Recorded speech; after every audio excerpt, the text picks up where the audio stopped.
It's all beginning like this. Lost. Alone. I'm sure I was created, but if I truly existed, that I couldn't tell. Lone. Life, my only hope, gave me misery for a fortress. Broken. Shattered. Hopeless. Never enough.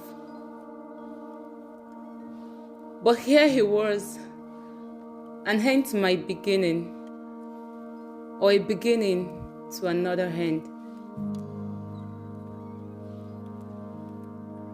George. George is the great guy I've learned to fall for. Beyond my weaknesses, he saw my strength. Beyond my disappointment, he appointed me happiness. Beyond my sadness, he brought me music with those magical sounds of recuperation. And this was for me a new lost. Lost in him. That kind of guy. Elegant, full of grace, great sense of humor, with a smile truer than truth. He gave peace in my chaos, and we wrote life together. And so, I was consumed by his love, which came as wildfire. The thought of him sent coldness to my bones. Ready to be a masochist, ready to wreck my existence, even to hell cause obey. But in the purest form of love, he brought me love that never hurts, although I was consumed by my own lust. For being the first guy that saw the good in me, that really brought a smile to my face, a sense of fulfillment to my being, that sent coldness to my bones each time the thought of him crossed my mind. I was ready to pour out the whole of my being to him. I admit I was torn apart by his love. I desired to have him inside of me. But for the first time in a long while, I was so disappointed when he said to me, "Love is not having me pass through your soul to wreck your innocence and the flower in your roses, but still drowned in my own lust. I washed and adored myself all for him, ready for broken innocence, broken bond, broken hymen, and some wasted semen."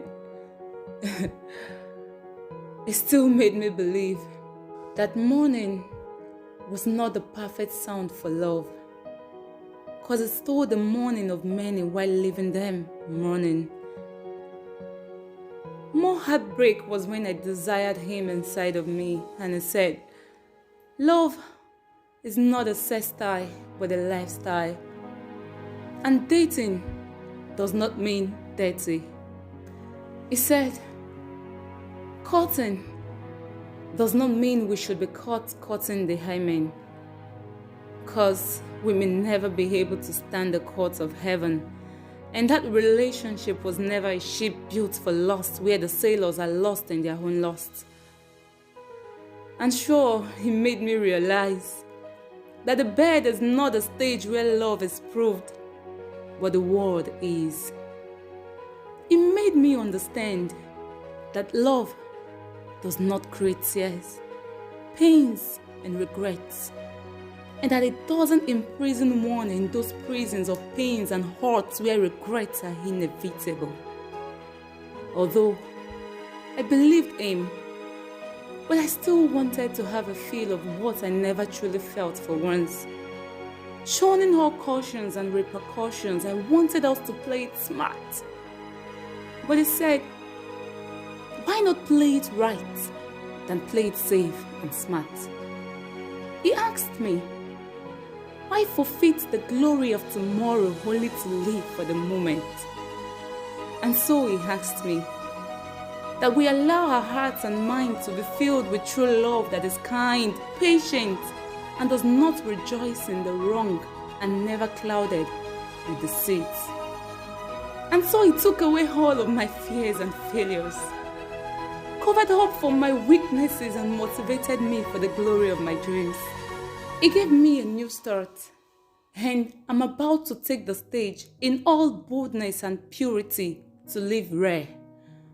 That kind of guy, the truest love, the horror. I'll continue to feel it. It's rare, but I am a rare jewel, a rare beginning to another end with that kind of guy.